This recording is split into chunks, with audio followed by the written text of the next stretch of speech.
You're watching Moms Matter at Focus TV Network. And as parents, we are always trying to be the perfect parent.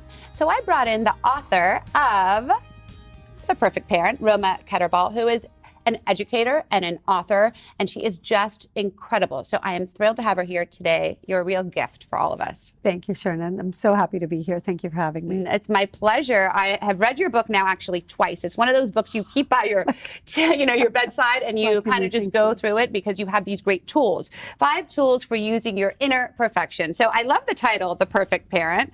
What do you mean when you say the perfect parent in quotes? Right. And so this is why it's in quotes, because I think that we have a very misconstrued version of perfection. We're trying to do it all, get it all done, and the worst part is we're trying to do it all right. Mm-hmm. And that's the perfection that we're shooting for. Our kids should fit into the perfect boxes of society, of relationships, or friendships, or achievement, or success as we define it terribly for our children. Yeah. And truly, the only perfection that we need to look at when it comes to parenting is the perfection of the order in which this child has come to us.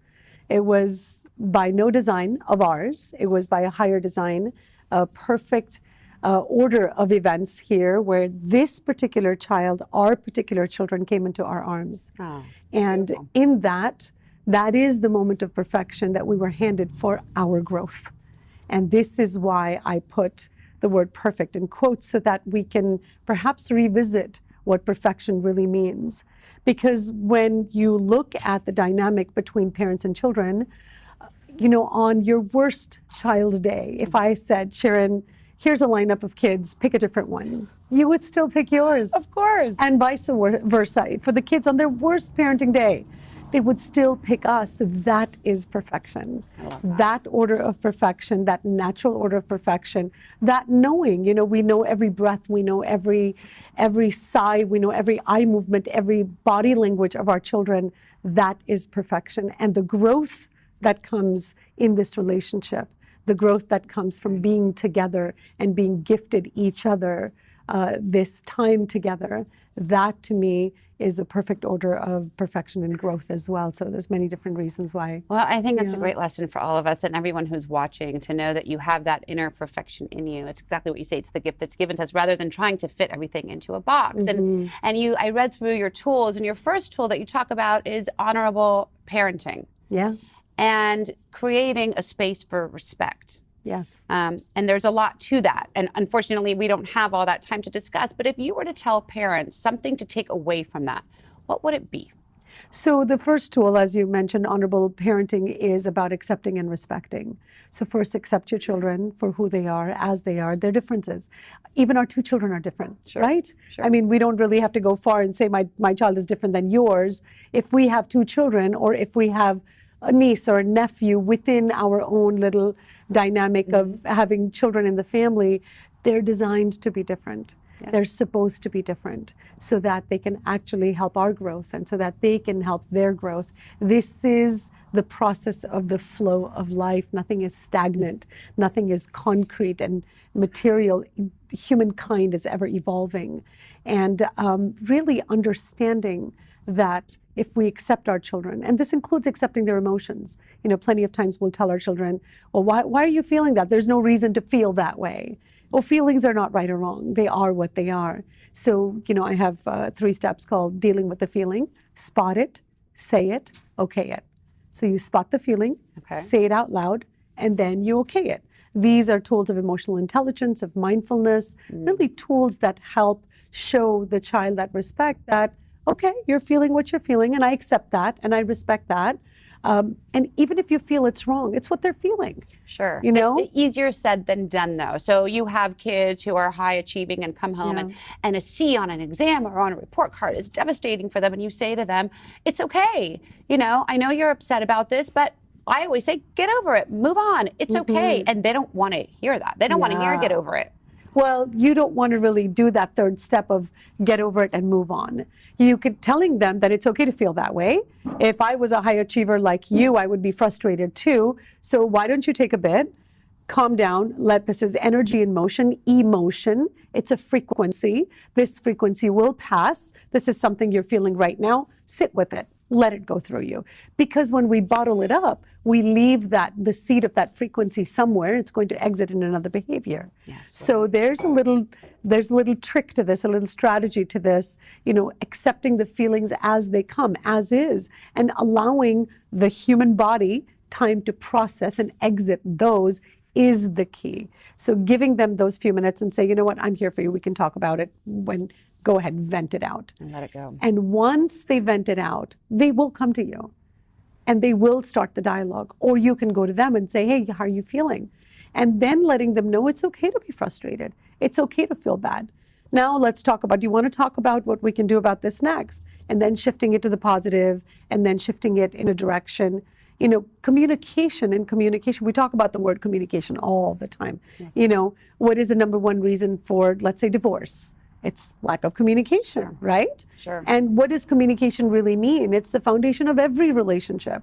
So for us to understand what communication really means is imperative. It's mandatory. It is. Right? And that's the foundation of your whole book. Exactly. Is these communication tools, which I find to be so helpful, especially now having teenage girls, personally for me, and for all my friends around me who are all talking about the struggles of, our kids were so lovely, and now all of a sudden it's just bombastic all the time. Right. And, how do we deal with that? Slamming doors and screaming. And there really should be no room for disrespect, which again goes back to honorable parenting. Of course.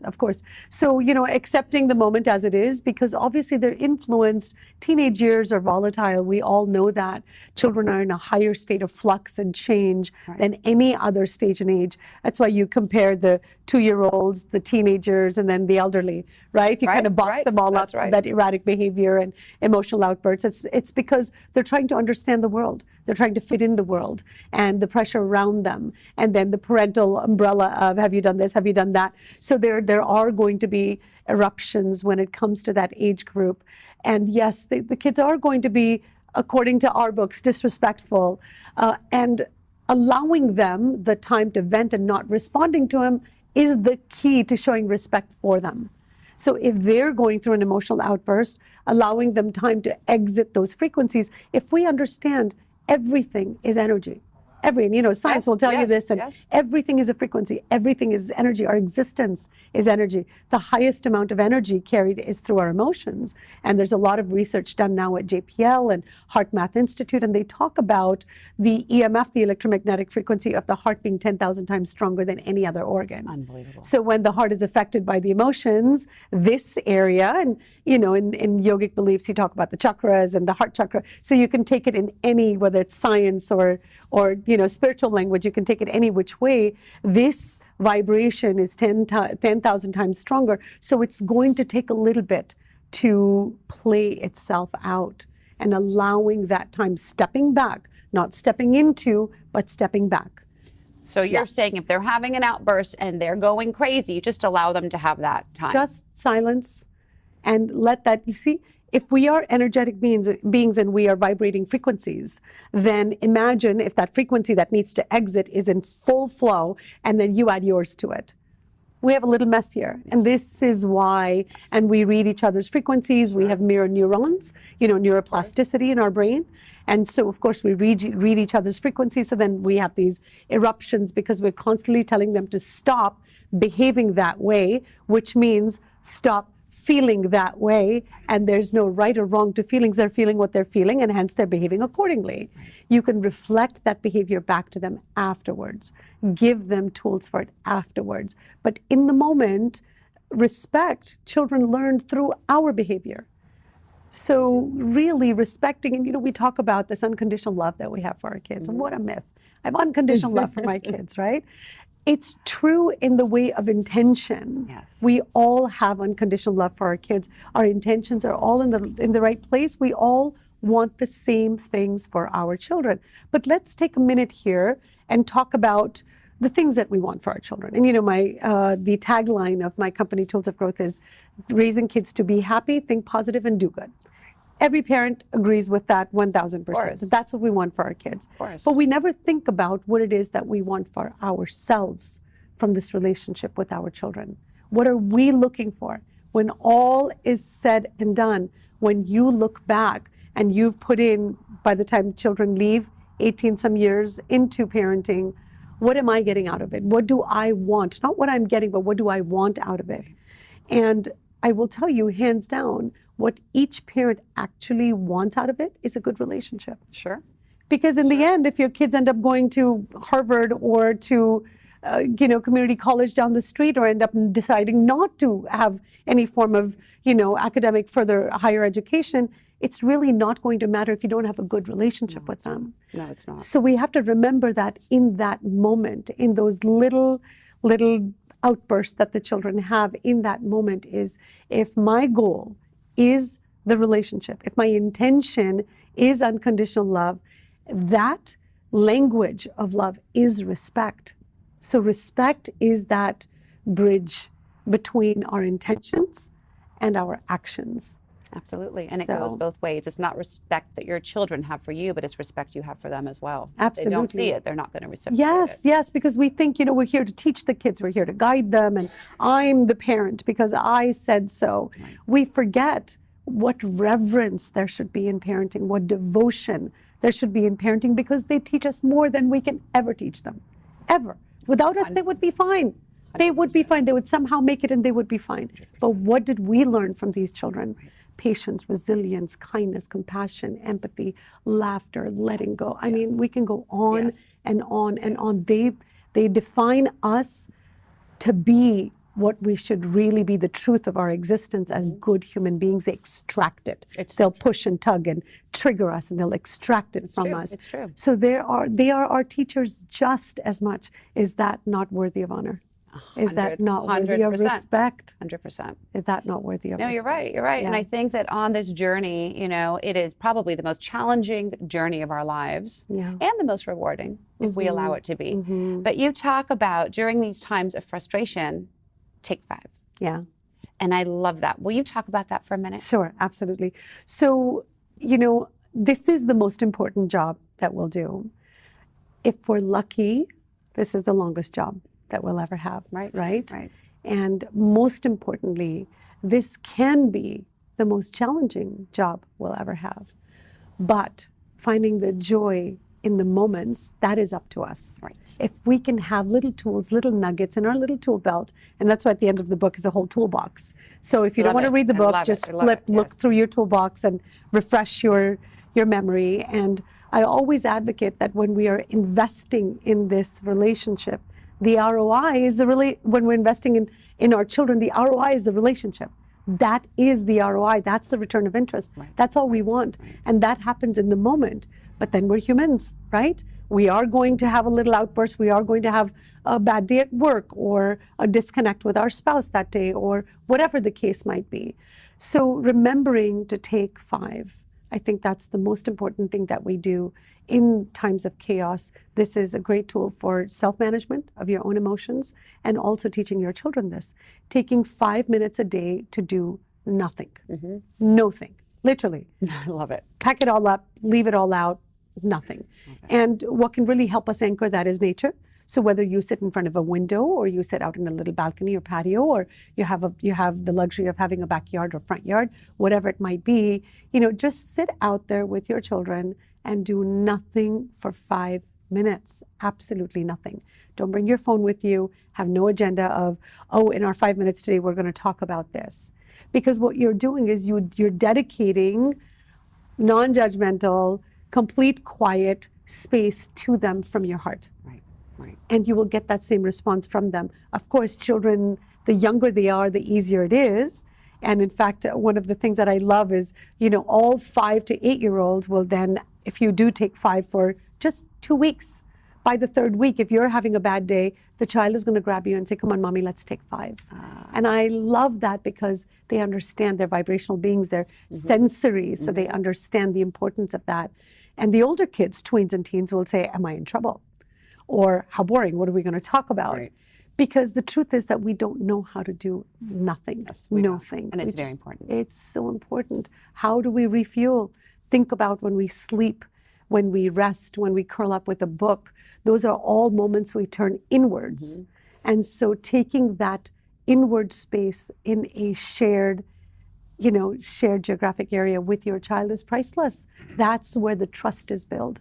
And of course, conversations will start. Something will come out of it. And don't be surprised if they bring their own biggest dilemmas and spill them on your plate. And you then give yourself a pat on your back for cultivating that habit. It takes a little effort, but then what doesn't, right? 100%. I mean, look, I think we're all searching for that special time and that dedicated time where there's no technology, where we can just be at peace. And this is that designated time. And this is a way for us really to, like you said, cultivate like a real relationship with our children. So I love it. I've been practicing it. It's like changed my relationship with my children. So I thank you for that. It's really incredible. I think we don't put enough value on the little effort. Like if we were to give somebody a workout routine and say, every day, hit the gym for a month and you'll be here. Everybody's going to run at it. This is similarly, we have to put that time and effort dedicated to doing nothing. And it's very relaxing for you too. Within 2 weeks, within a week, you'll feel, you've tried this. It is, but it's also that I think as moms, we're so busy, our minds are racing. So even the time that we have with our children, we're thinking, wait, but I got to do this and I got to do that. And you talk about that as well. We're not really there. We're not present. Right. But when you do this exercise, you are present because you don't have a choice. You have to turn everything off. Yes, exactly. And that really is when you get to enjoy parenting. Yes, and really this is the biggest present you can give the kids, is the gift of presence. It is. And it's not something that they're going to learn. I mean, we really need to look at this 20 years from now or 10 years from now when our kids leave home. I'm talking about, your case, probably 7 or 8 years. Think about how technology driven they are now and what that's doing to the dopamine in their body, what's that doing to the chemical reactions in their body, and how their brain is on this hamster wheel and doesn't know how to stop.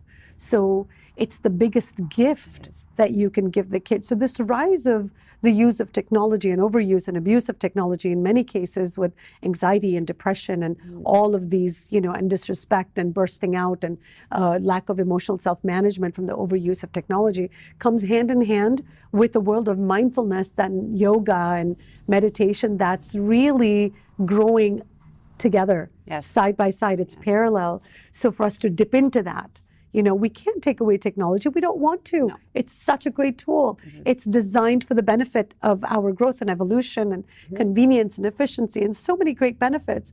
But how can we then teach our kids to balance and dipping into that mindfulness, dipping into that, if you're not a meditator, if just taking that 5 minutes a day helps balance and really smooth out all the rough edges that show up during the course of the day for our children and for ourselves. Roma, you're incredible. I could sit here and talk to you for an hour.